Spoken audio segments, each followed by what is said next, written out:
2030 അതും അഹമ്മദാബാദിൽ. പിന്നെ എന്താണ്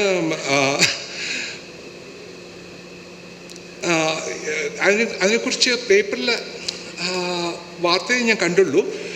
വളരെ സീരിയസ് ആണെന്ന് ഞാൻ മനസ്സിലാക്കുന്നു. ഈ പറഞ്ഞ ഈ അറേഞ്ച്മെൻറ്റ്സ് ഒക്കെ 87-ലായാലും 2010-ലായാലും 2036-ആയാലും ഞാൻ ഈ നേരത്തെ പറഞ്ഞ സന്നാഹങ്ങളിൽ നിന്നും യാതൊരു വ്യത്യാസവും ഉണ്ടാകാൻ പോകുന്നില്ല.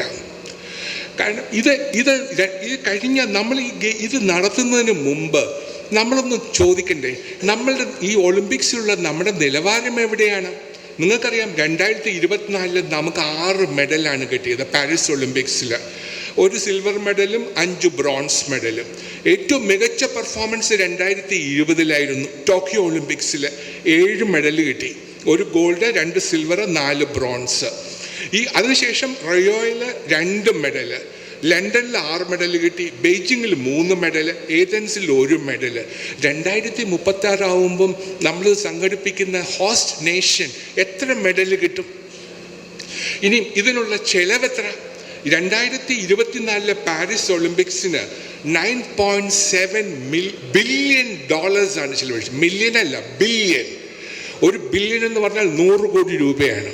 അപ്പോൾ $9.7 ബില്യൺ ചെലവഴിച്ചിട്ടാണ് പാരീസ് ഒളിമ്പിക്സ് സംഘടിപ്പിച്ചത്. ആ ബഡ്ജറ്റ് തന്നെ പ്ലാനിങ്, ഓർഗനൈസിങ്, എല്ലാ കാര്യങ്ങളും അതിൽ കവർ ചെയ്തിരുന്നു. ഏറ്റവും രസം, ഈ $9.7 ബില്യൺ 96% പ്രൈവറ്റ് സെക്ടറാണ് കൊടുത്തത്, ഗവൺമെൻറ് അല്ല കൊടുത്തത്. 96% പണവും നൽകിയിരിക്കുന്നത് പ്രൈവറ്റ് സെക്ടറാണ്. പിന്നെ ഇന്റർനാഷണൽ ഒളിമ്പിക് കമ്മിറ്റി കൊടുത്തിട്ടുള്ള പണവും കൂടെ ചേർത്താണ് ഈ 96% 100% ആകുന്നത്. അപ്പോൾ ഇത്രയും പണം സമാഹരിക്കാനായിട്ട് ഈ $9.7 ബില്യൺ എന്ന് പറഞ്ഞാൽ എത്ര ഇന്ത്യൻ രൂപയാകുമെന്ന് കമ്പ്യൂട്ടറിൽ നിശ്ചയമുള്ളവരൊന്ന് ഞെക്കി നോക്കിയാൽ പറഞ്ഞു തരും എത്ര കോടി രൂപയാകുമെന്ന്. ഇനി ഇത് 2036-ലാവുമ്പം ഇത് എത്ര കോടി രൂപയാകും? ഇത്രയും പണം ചെലവഴിച്ച് നമ്മൾ ഈ ഒളിമ്പിക്സ് സംഘടിപ്പിച്ചതുകൊണ്ട് എന്ത് നേട്ടമാണ് നമ്മൾ ഉണ്ടാക്കാൻ പോകുന്നത്? നമ്മൾ 1987 നാഷണൽ ഗെയിംസ് നടത്തി. അന്നാണ് രാജീവ് നമ്മുടെ ഇവിടെ എന്താണ് ജിമ്മി ജോർജ് സ്റ്റേഡിയം ഉണ്ടാക്കി. ഒരു ചെറിയ ഒരു ഇൻഡോർ സ്റ്റേഡിയം, അത്ര വലിയ സ്റ്റേഡിയമൊന്നുമല്ല. ആ സ്റ്റേഡിയം അത് ഉണ്ടാക്കി. തൊട്ടപ്പുറത്ത് നമുക്കൊരു സ്വിമ്മിംഗ് പൂളുണ്ട്. അതെല്ലാം കഴിഞ്ഞ 2015 അല്ലേ നാഷണൽ ഗെയിംസ് നടന്നത്. എന്ത് നല്ല ബ്യൂട്ടിഫുൾ ഇൻഫ്രാസ്ട്രക്ചർ ഉണ്ടാക്കി. അതിൻ്റെയൊക്കെ സ്ഥിതി എന്താ? ഇവിടെ പിന്നെ ലോകോത്തര ഷൂട്ടിംഗ് കോംപ്ലക്സ് ഉണ്ടാക്കി. ഇന്ന് ആ ലോകോത്തര ഷൂട്ടിംഗ് കോംപ്ലക്സിൽ നിന്ന് പോയി നോക്കൂ, സ്ഥിതി എന്താണെന്നൊന്ന് ശരിക്കും നിങ്ങൾക്ക് മനസ്സിലാവുമല്ലോ. നമ്മളിവിടെ ഓരോ കാര്യങ്ങളും ഇങ്ങനെ ചെയ്യുമ്പോൾ യാതൊരു പ്ലാനിങ്ങും ഇല്ലാതെ, യാതൊരു മുന്നൊരുക്കവും ഇല്ലാതെ, ഇത് നടപ്പിലാക്കാൻ കേൾപ്പുള്ള ആൾക്കാരെ ചുമതല ഏൽപ്പിക്കാതെ ഓരോന്നും കാട്ടിക്കൂട്ടുകയാണ്. ഇത് തന്നെ 2036 നടക്കും. ഞാൻ എഴുതി വെച്ച് തരാം. ഈ അസംബന്ധങ്ങൾക്ക് ഒന്ന് കൂട്ടുനിൽക്കാതെ ഈ സമയം കൊണ്ട് ഇതിൻ്റെ ഈ $9.7 ബില്യൺ $1 ബില്യൺ മുടക്കി നമ്മുടെ സ്പോർട്സ് രംഗത്തെ ഒന്ന് മെച്ചപ്പെടുത്താമെങ്കിൽ സംഗതി എത്ര നല്ലതായിരിക്കും അല്ലേ? ഇത് ചെയ്യാതെയാണ് നമ്മളിങ്ങനെ ഓരോ കാര്യങ്ങളും പറയുന്നത്. നമ്മളുടെ ഈ രംഗത്തുള്ള പ്രോബ്ലംസ്, ഞാൻ ഈ രംഗത്ത് പ്രവർത്തിച്ച ആളായതുകൊണ്ട് പറയാം. 1 ഇൻഫ്രാസ്ട്രക്ചറൽ ഫെസിലിറ്റീസ്, 2 സാമ്പത്തിക സഹായം, financial support, 3 professional training and coaching, 4 നമ്മുടെ കൾച്ചറൽ ആറ്റിറ്റ്യൂഡ്സ്. എന്ന് വെച്ചാൽ ഇവിടെ സ്പോർട്സ് എന്ന് പറഞ്ഞാൽ ക്രിക്കറ്റ് അല്ലാതെ മറ്റൊന്നും സ്പോർട്സായിട്ട് പത്രങ്ങൾ വായിച്ചാലുള്ള ഒരു പിന്നെ എന്താണ് ഒരു വിവരമാണ് എനിക്ക് തോന്നുന്നത്. ഇത് വായിച്ചാൽ നമുക്ക് തോന്നും ഇവിടെ ഇന്ത്യയിൽ ഇതല്ലാതെ മറ്റൊരു കളിയില്ലാന്ന് തോന്നും. ഇപ്പോൾ കുറച്ചൊരു വ്യത്യാസം വന്നിട്ടുണ്ട്, എങ്കിലും ഏറെക്കുറെ ഇപ്പോഴും അത് തന്നെയാണ്. പിന്നെ അഡ്മിനിസ്ട്രേറ്റീവ് ചാലഞ്ചസ്, ഞാൻ നേരത്തെ പറഞ്ഞ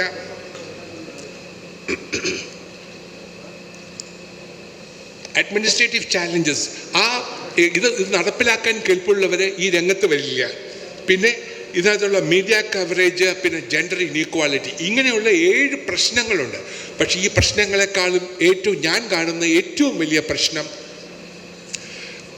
ലാക്ക് ഓഫ് പ്രയോറിറ്റീസ്. ഏതിനാണ് പ്രയോറിറ്റി കൊടുക്കേണ്ടതെന്ന് അറിയാത്തതാണ് നമ്മളുടെ സ്പോർട്സ് രംഗത്തുള്ള ഏറ്റവും വലിയ പ്രശ്നം. കാരണം ഒളിമ്പിക്സ് നടത്തണമോ, 2030 ഒളിമ്പിക്സ് നടത്തി നമുക്ക് നല്ല പേരാവും, ശരിയാണ്. കാരണം ഒളിമ്പിക്സ് രാജ്യത്തിൻ്റെ പേരിലല്ല, സിറ്റിയുടെ പേരിലാണ് അറിയപ്പെടുന്നത്. മെക്സിക്കോ ഒളിമ്പിക്സ്, അല്ലെങ്കിൽ Los Angeles Olympics, Paris Olympics, French Olympics നല്ലല്ലോ പറഞ്ഞത്. അതുപോലെ അഹമ്മദാബാദ് ഒളിമ്പിക്സ് വരുന്നത് നല്ല കാര്യം തന്നെയാണ്. പക്ഷേ അതിന് ചെയ്യുന്നതിന് മുമ്പ് നാം ചെയ്യേണ്ട മുന്നൊരുക്കങ്ങളുണ്ടോ? അതാണ് എൻ്റെ ചോദ്യം. അത് ഒരുക്കങ്ങളില്ലാതെ നമ്മളുടെ സ്പോർട്സ് രംഗത്തിന് ശുദ്ധി ചെയ്യാതെ അവിടെ നല്ല കോമ്പറ്റൻ്റായിട്ട് ഇതിനോട് ആഭിമുഖ്യമുള്ള കമ്മിറ്റ്മെൻറ്റുള്ള ആൾക്കാരെ മുന്നോട്ട് കൊണ്ടുവരാതെ ഇത് നമ്മൾ എന്ത് ചെയ്യുമെന്നാണ് ഈ പറയുന്നതെന്ന് എനിക്ക് മനസ്സിലാകുന്നില്ല. ഞാൻ സ്പോർട്സ് അതോറിറ്റിയുടെ DG ആയിരുന്നപ്പോൾ എൻ്റെ കണ്ണു തുറന്നൊരു സംഭവം ഉണ്ടായിരുന്നു. ഞാൻ DG ആയിരുന്നപ്പോൾ ലണ്ടനിൽ പോയി. ഇന്ന് ലോകത്തിലെ ഏറ്റവും മികച്ച ഫുട്ബോൾ അക്കാഡമി ലണ്ടനിലാണ്. അവിടെ സെയിൻറ്റ് ജോർജ് അക്കാഡമി എന്ന് പറഞ്ഞ്, ഫുട്ബോൾ അക്കാഡമി എന്ന് പറഞ്ഞ ഒരു അക്കാഡമിയുണ്ട്. അത് കാണേണ്ടതാണ്. എങ്ങനെയാണ് ഒരു അക്കാഡമി സെറ്റപ്പ് ചെയ്യേണ്ടതെന്ന്. ഇവിടെ പറയുന്നു ഇഷ്ടം പോലെ അക്കാഡമികളുണ്ട്. എന്താണ് ഈ അക്കാഡമി എന്ന് പറഞ്ഞാൽ 4-5 പേര് കൂടിയിട്ട് കുറച്ച് സൗകര്യങ്ങൾ ഉണ്ടാക്കി ഒരു അക്കാഡമി ഉണ്ടാക്കുക. അതല്ല അക്കാഡമി. ഇവിടെ പോയി നോക്കണം. 300 ഏക്കറിൽ വ്യാപിച്ചു കിടക്കുന്ന ഒരു അക്കാഡമി.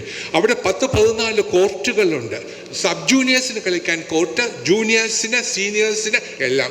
അവിടെ ഒരു 3 സ്റ്റാർ ഹോട്ടലുണ്ട്, 5 സ്റ്റാർ ഹോട്ടലുണ്ട്. അവിടെ പിന്നെ ഈ ലണ്ടനിൽ പകുതി സമയം തണുപ്പാണ്. അതുകൊണ്ട് തണുപ്പ് സമയത്ത് കളിക്കാൻ പറ്റില്ല. അതിനുവേണ്ടി ഇൻഡോർ ഫുട്ബോൾ കോർട്ട് ഉണ്ടാക്കിയിട്ടുണ്ട്. ആ ഇൻഡോർ ഫുട്ബോൾ കോർട്ടിൽ ഇരിക്കുന്ന പ്രതലം എന്ന് പറയുന്നത് കൃത്രിമ പ്രതലമാണ്. അവിടെ ഫുട്ബോൾ വീണാൽ അത് നെഞ്ചിന് മീതെ ഉയരുകയില്ല. അത്രയും പൊക്കം, അതിൻ്റെ ബൗൺസിങ് അത്രേ ഉണ്ടാവുകയുള്ളൂ. അപ്പോൾ അത് കാരണം കളിക്കാർക്ക് കാലുകൊണ്ട് തന്നെ കളിക്കണം. കാൽപന്തെന്നാണല്ലോ പറയുന്നത്.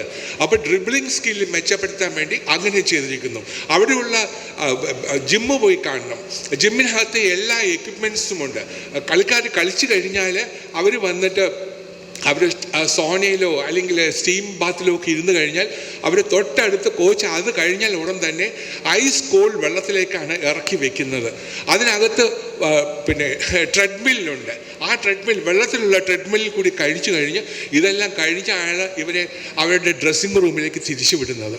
അത് ഇത്രയും കളിച്ച് വേർത്ത് കുളിച്ച് കഴിഞ്ഞ് വരുന്ന കളിക്കാർ ഇതെല്ലാം ചെയ്ത് കഴിഞ്ഞ് അവിടുത്തെ വരുമ്പോഴത്തേക്കും അവർ വീണ്ടും ഫ്രഷ് ആയിരിക്കും.